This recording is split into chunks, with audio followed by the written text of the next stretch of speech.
Alright folks, thanks for watching once again. Today we got a 1987 flht. What we're going to be doing on this bike, it sputters and misses once it gets hot, which is probably this pickup cone here. You can check that with a hairdryer. Anyways, so what we're going to be doing is taking the old ignition off and going to be putting a standalone Dynatec 2000 ignition on here. And we're going to be taking the old straight bore carburetor off and putting a CV constant velocity carburetor on this bike, and that's going to spruce this old 87 up really well. The CV is a really nice carburetor because it actually to a degree compensates for altitude and weather a little bit because it has a rubber diaphragm, so when you're riding through the mountains it's probably one of the nicest carburetors to have on an older bike. You can add a Thunderjet to it later on if you require a little more fuel. And then the ignition is really nice because you can get a little more aggressive with your advance curve. And yeah, so thanks for watching. What we're going to do is, the battery is disconnected already. You pull the seat off and the fuel tank off and start stripping this bike. These older bikes don't have a screw on the back of the seat here. They've got two 1/2-inch bolts through the passenger seat handle into the bottom of the seat to pull it off. Two 1/2-inch bolts up on the back of your tank here. Pretty easy to get them out with a gear wrench. Then you don't have to pull this plastic cover off. Like almost every Harley, there's a bolt through the front of your tank, through the frame to pull out, and then you gotta get the crossover line off. So I usually just put a line clamp on one side. Same thing on the other side. Pull the crossover out, then you don't have to drain all the fuel. Then you pull the line off your petcock and we'll pull the tank off. Next step will be to take the air cleaner cover off. And that fancy air filter that is not sealing very good. Garbage.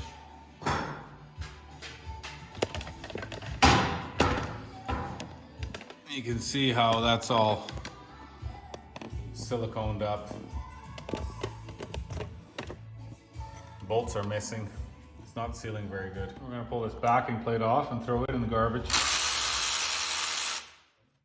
I'm glad none of those washers came out and went through the intake because those bolts are not very tight. That could end a fun day's riding real quick.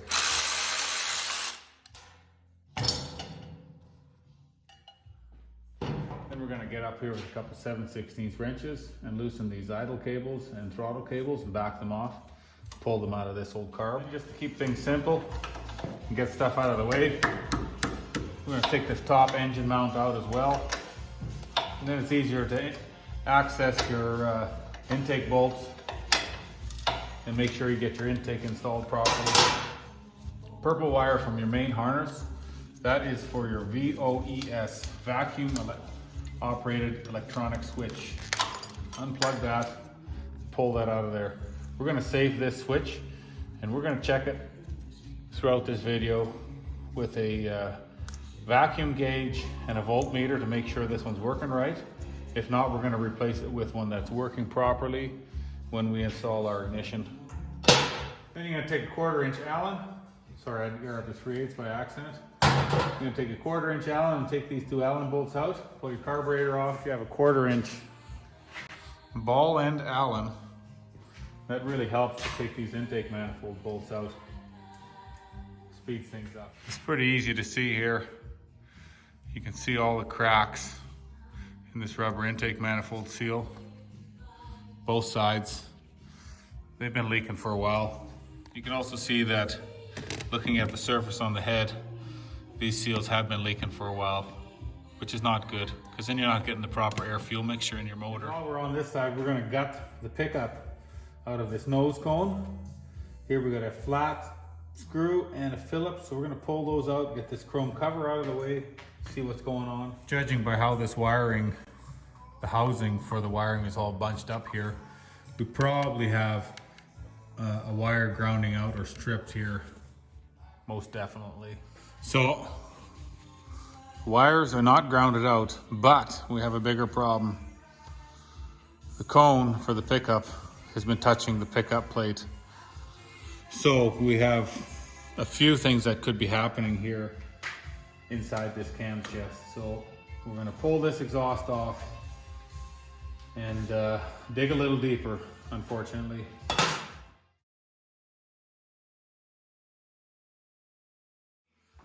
It's an easy way to get your floorboard out of the way. Just take the bolt out of the front, rotate it down. Then we're going to take all the heat shields off.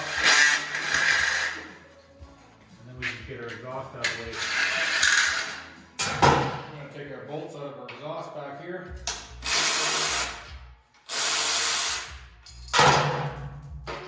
Drop our washers all over the floor. Take the clamp off on your tranny.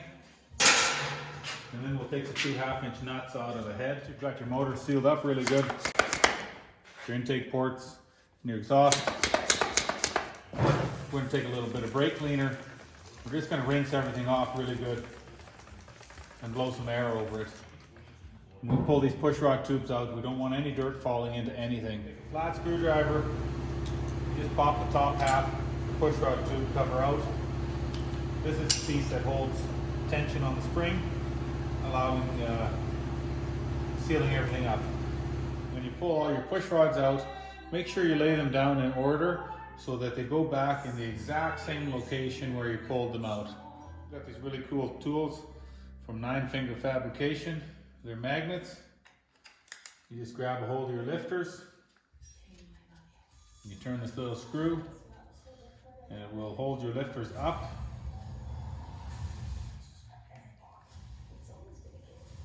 That way you can pull your camshaft assembly out and the lifters will stay hanging there. Now that you've released the pressure on your camshaft and you've got all the bolts out, take a rubber hammer and carefully knock that cover loose, and we're going to see what comes out of there. So far I don't see any steel running out, which is a really, really good sign. But the bushing in our cam cover has come loose, so that kind of sucks. And we'll have a little bit better of a look. Now here we got our camshaft out.